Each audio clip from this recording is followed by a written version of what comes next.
A violent shove winds up killing a woman. Coming up, we'll tell you why the suspect was so hard to track down. Timing out the rain, even some freezing rain and thunderstorms, all possible by morning. Is this weather wreaking havoc on your skin? New York Live will show you a simple beauty trend that's all over TikTok. Hey, what's up? This is News 4 Now for March 23rd. I'm Kay Ingram. Now, first up, a Long Island woman is behind bars today in connection with the shocking shoving death of a beloved 87-year-old Broadway singing coach. Lauren Pazienza is charged with manslaughter after turning herself in at a police precinct in Chelsea on Tuesday. It's been 13 days since police say she shoved Barbara Gastern, who died days after that attack in the hospital. Police say Pazienza deleted all of her social media right after. She got rid of her website for her upcoming wedding and stashed her phone at her aunt's house. She even allegedly hid at her parents' house on Long Island after the incident. Pazienza's lawyer says the circumstances surrounding all of this is unclear. She's being accused of a horrible act, and she's a very moral, right, just person. I'd like to stress innocent until proven guilty. If she did do this, then I would like answers, but this woman deserves her day in court. He was a crappy person. I mean, who goes around shoving an old woman? Detectives say she stayed in the area until she saw the ambulance leave after the incident.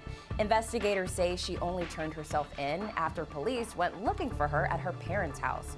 A judge set Pazienza's bail at $500,000. She's due back in court next week. Also new, check out this massive fire in New Jersey. Fire crews are investigating this fire at the Pepsi bottling plant in Piscataway. Flames and smoke could be seen for miles Tuesday night. The mayor there says it looks like the fire started outside the building and that witnesses say they heard explosions. At least 2 firefighters were hurt, one from heat exhaustion, the other a shoulder sprain. Embers did go into trees in neighboring wooded areas, but they were quickly put out. Next, the NYPD is facing a lawsuit over how it handles collecting and storing DNA. And it might surprise you how one group claims they get it. Their DNA is what's being kind of comprising this suspect index and turning these individuals into permanent suspects where they're constantly being viewed as a suspect in crimes, even though there's no basis to believe that they actually had anything to do with the crime. The Legal Aid Society is suing the department and gave us this video. It claims the police department is taking DNA without consent from people being questioned for crimes and storing that DNA in a so-called suspect index. In this case, the DNA was collected from a cigarette and water bottle. We spoke with an attorney with the Legal Aid Society who told us the practice unfairly targets Black and Latino individuals. Hi there, I'm Storm Team 4 meteorologist Maria LaRosa. Big changes today. It was gray, it was cool.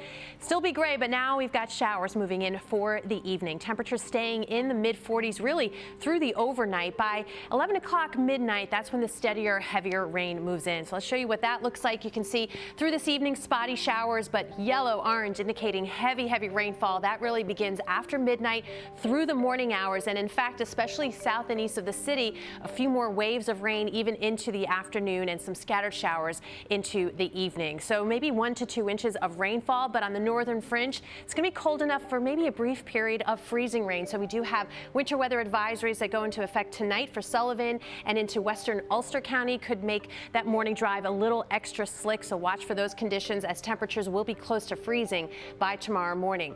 40s for the city, Newark, Long Island, and down the shore. Temperatures do recover for the afternoon, but slowly. If you've been feeling like your skin is just totally out of whack after those cold winter months we've had, there's a popular beauty treatment that just might help. It's called Dermaplaning, and New York Live got a lesson on how you can do it from home. Take a look. You may have seen those viral videos of people dermaplaning, which is essentially shaving your whole face.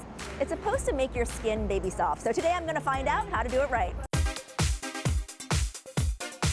So I'm here with Angela, who is a registered medical esthetician, and of course you've heard of dermaplaning. Yes. Can you first actually explain what it is?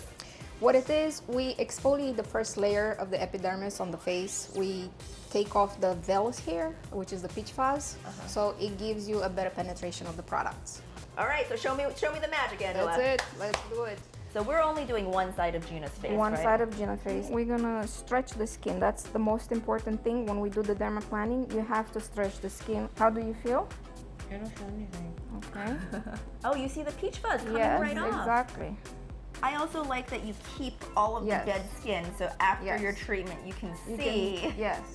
everything that Everything came off. Yes. We're gonna put some hyaluronic acid. It's a humectant and keeps on the water in the skin. And then we're gonna apply a moisturizer. So as you can see, the skin is already responding to the product. So it comes down and it gives you that glow already. It was really fun to watch you at work. Yes. But how do people do this at home without hurting themselves? Hurting themselves, yes. They can buy this one on a drugstore, Sephora, Dwayne Reed's for about like around $10. Okay. Very affordable. Very affordable, yes. And they can use it home, but they have to be very careful. The trick is to really stretch the skin. Then you get a better grip to do it. I think what's great about this is it's actually a really accessible beauty treatment. Absolutely. But how often should people be doing it?